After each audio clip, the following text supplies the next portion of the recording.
Good morning. How are you today? Welcome, welcome. It's a real pleasure to have you here. You can't imagine how delighted I am or how glad I am to be here once again, to have this opportunity for the 1,142nd time.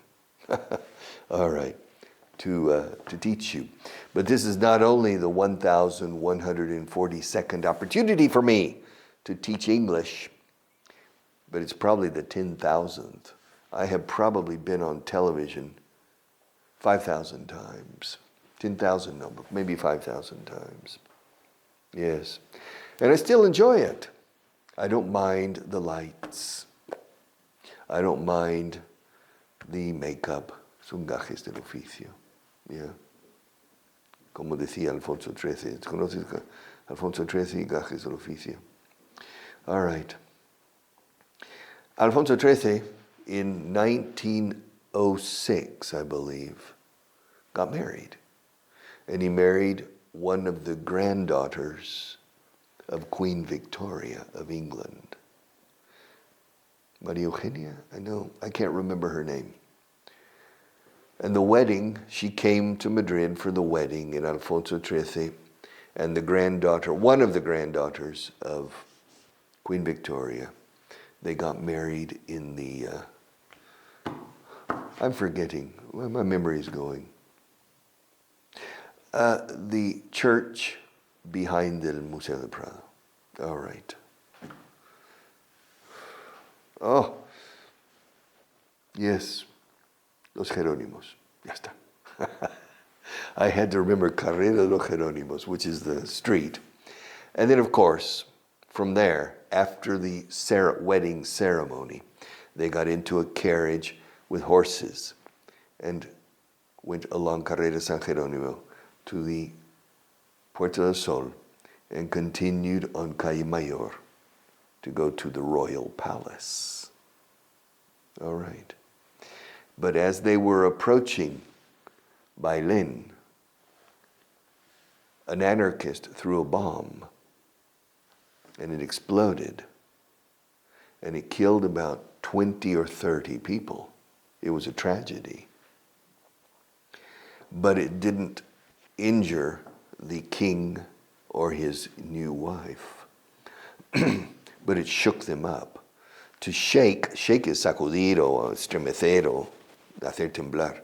But to shake somebody, it shook me up, means me dejó a bit nervous. And Alfonso XIII noticed his wife was affected by the explosion. And according to legend, I don't know if this is true or not, but he said, "Darling, don't worry, occupational hazards." In English, because he spoke English to his wife. "Darling, don't worry, simply occupational hazards." Peligros ocupacionales. ¿Qué significa eso? Gajes del oficio. Son gajes del oficio del rey. To have anarchists. And it is true, because many important Spanish figures were killed by anarchists. Cánovas del Castillo, Canalejas.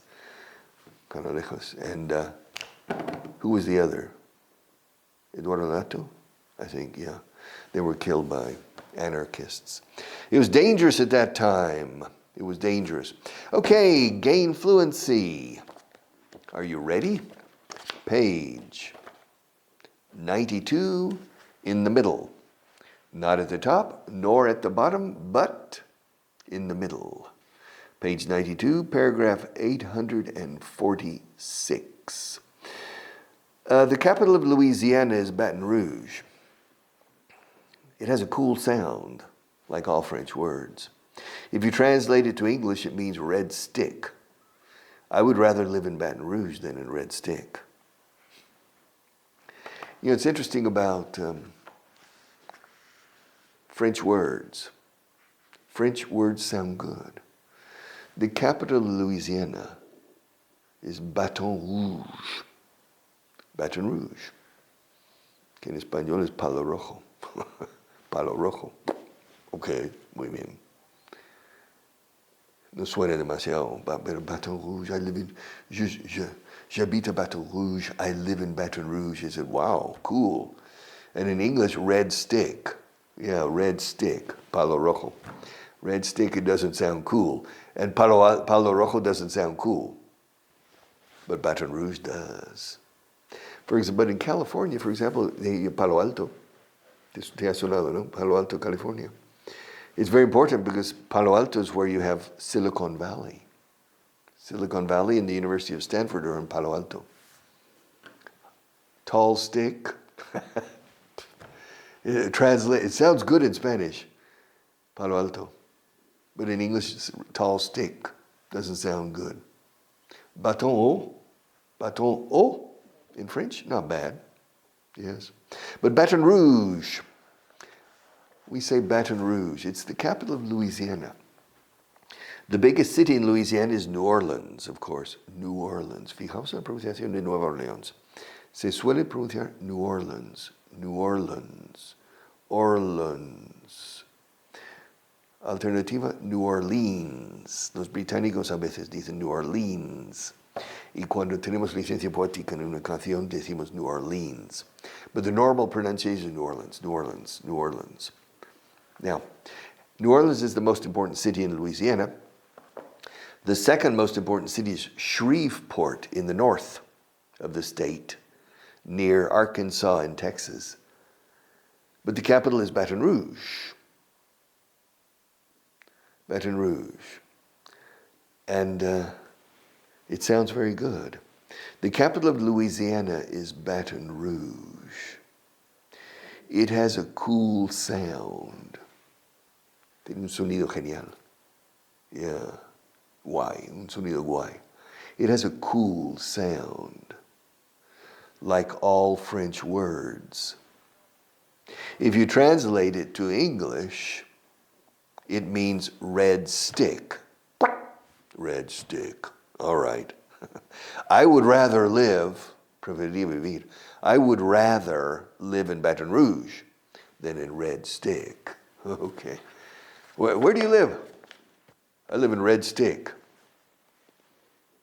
No pasa la prueba. Okay. Del algodón, Red Stick, no way. Baton Rouge, yes. Wow, Baton Rouge. Todo suena mejor en francés. Even bad words, you know. So even bad words. For example, a very famous writer of spy novels, novelas de espionaje, a British, his name is John Le Carré. Le Carré. John Le Carré. Wow, that's a cool name.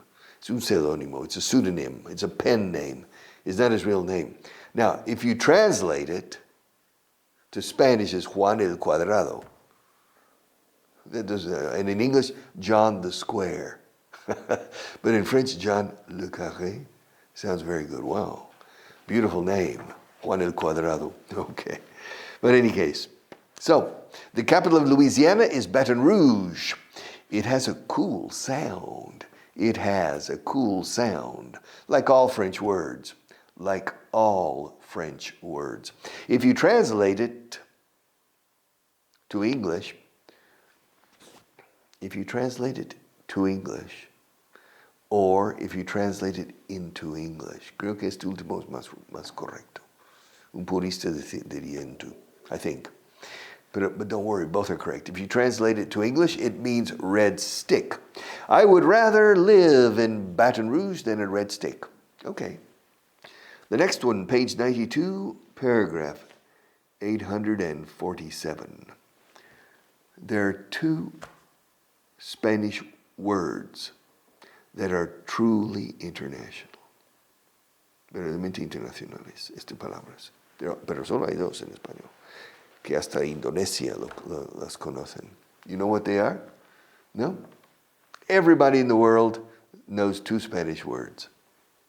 There are two Spanish words that are truly international.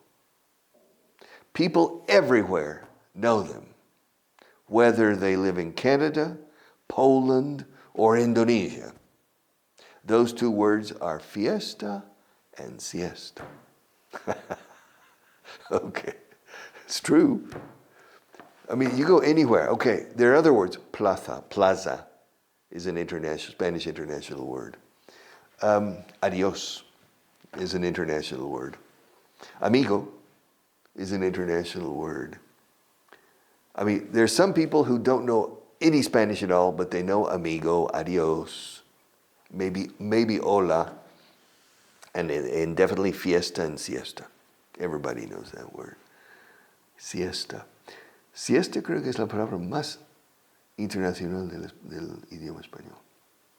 Más que fiesta, más que hola, más que amigo. Okay, más que adiós. Adiós y siesta. Perhaps are the two most common. Not fiesta. But everybody knows fiesta. Of course, General Ford Motor Company, the Ford Fiesta, okay, with the car, made fiesta even more popular. So there are two Spanish words that are truly, verdaderamente, truly international. People everywhere know them. Weather, WH aquí, weather. Vivan en Canadá, ya sea que vivan en Canadá, but whether they live in Canada, Poland, or Indonesia, those two words are fiesta and siesta. All right. Page 92, paragraph 848, the third from the bottom. If I had to choose between being blind or deaf, I would choose to be blind. If I were blind, I could continue teaching, and I wouldn't have to give up the piano or the guitar. This is true.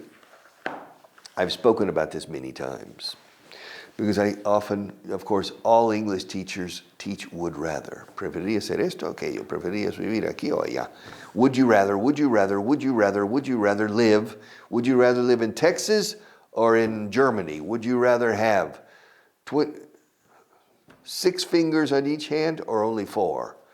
Yeah, would you rather be Christian or Muslim? Would you rather be an English teacher or a politician? Would you rather? And I always ask, would you rather be blind or deaf? Blind or deaf? Sordo, ciego sordo. 95% or more of my students say I would rather be deaf than blind. I would rather be deaf than blind. And say, well, ask me. And they say, Richard, would you rather be blind or deaf? I said, I would rather be blind. And it's a surprise for them. But then I explain. I mean, I can continue teaching English if I'm blind. You know, I can't use the books, of course, but it doesn't matter. I have it in my head. I can teach without books. And I can speak to you dynamically. We can have very dynamic and rich conversations if I'm blind. No problem. And I can play the guitar. And I can play the piano. I played the guitar and the piano. And I can continue playing the guitar and the piano. Even if I were, incluso si fuera, aun siendo, even if I were blind. But if I'm deaf, no. If I lose my hearing, I can't teach. I can't have a stimulating conversation with you.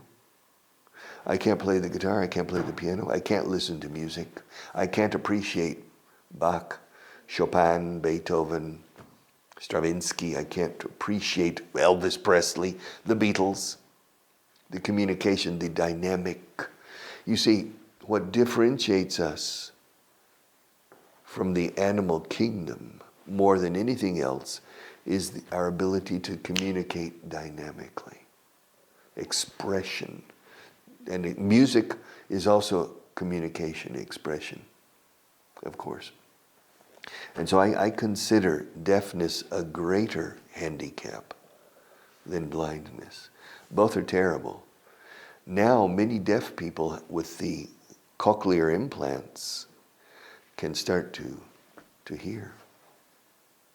Blindness, maybe in 50 years, with artificial intelligence, we can find ways to solve this question. I don't know. But it's interesting because when I play the piano or the guitar, normally I'm not looking. I don't look normally. So it would be very easy. And there are many people, for example, Stevie Wonder is blind. Ray Charles was blind. Bach, Johann Sebastian Bach, was partially blind. Maestro Joaquín Rodrigo, Concierto en Aranjuez, was blind. Fantasía de un gentil hombre is also. There are many. So there are many famous musicians who were blind.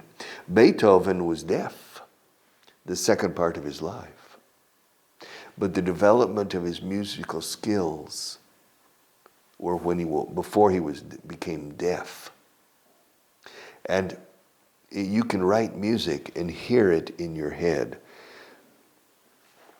Many composers don't compose on the piano or on a musical instrument. They simply compose writing. They write and they're hearing it because music is part of their being. And they can, Bach, for example, Johann Sebastian Bach, I think all of his cantatas, 200 or 190 cantatas, he never heard, they say he never heard them. He simply wrote them, Here, another, otro cantata para ti. And for the churches in Leipzig or in Berlin. And so he was writing cantatas, chorrería de cantatas, all right? Some of them are very good. Jesus, Joy of Man's Desire is part of one of his cantatas.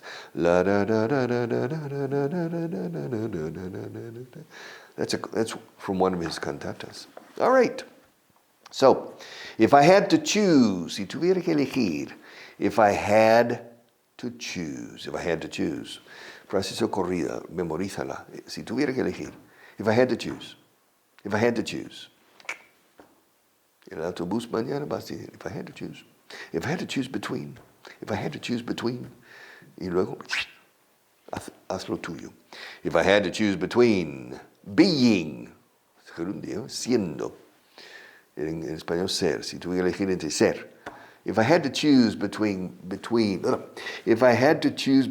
being, trabalenguas aquí, blind or deaf, I would choose to be blind. If I were blind, if I were a rich man, if I were blind, I could continue teaching and I wouldn't have to give up, abandonar, guitarra y piano, no? I wouldn't have to give up the piano or the guitar. I wouldn't have to. Incluso más. Because when you lose, you have greater sensitivity with the other senses. When you lose one of your senses, it enhances, realza los otros sentidos. It enhances the other senses and things. All right. There are a lot of very good musicians who are blind. All right. Okay, page 92, the next to last. Can you bring me up to date on the Dixon project? Dixon, es un proyecto Dixon. Can you project manager, project. Can you bring me up to date? ¿Me puedes traer al día? O sea, me puedes poner al día. Puedes ponerme al día. Pero decimos en inglés, traerme al día. Can you bring me up to date? O sea, relleno los espacios en blanco que tengo sobre este proyecto. Hace tiempo que no estoy con ello. Can you bring me up to date on the Dixon project? Have we made any progress with the Dixon family? At first they were against the deal, even though their managers were in favor of it. Okay. I get the impression that, me da la impresión de que esta empresa Los propietarios es la familia Dixon. Dixon.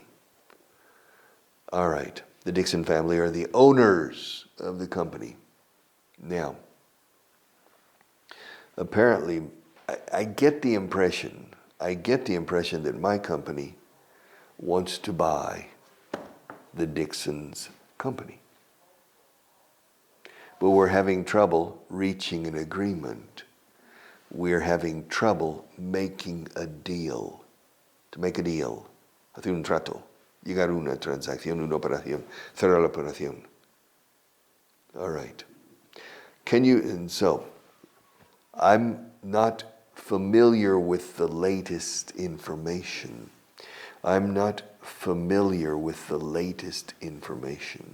más reciente. Es última información. So, I'm asking a person in my company, Pablo, can you bring me up to date on the Dixon project? Tenemos muchos proyectos. Uno que es comprar la empresa Dixon, pero es de una familia. Can you bring me up to date on the Dixon project? Have we made any progress with the Dixon family? Hemos hecho algunos progresos con la familia Dixon. Have we made any progress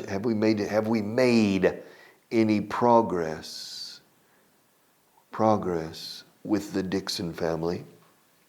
At first, they were against the deal, even though their managers were in favor of it. This is interesting. The Dixon family owns the company. But the Dixon family, the patriarch, John Dixon, died 20 years ago. He had 5 children, 2 of whom work in the company. The chairman is John Dixon Jr., and the CEO is Franklin Dixon. All right. But the other 3 brothers and sisters are not involved. But among them all, they have their 23 grandchildren. 23 grandchildren. So in 5 and 23 is 28 primos y sobrinos y políticos, the suegros. There are probably 50 people who are dependent on the Dixon company for their well-being.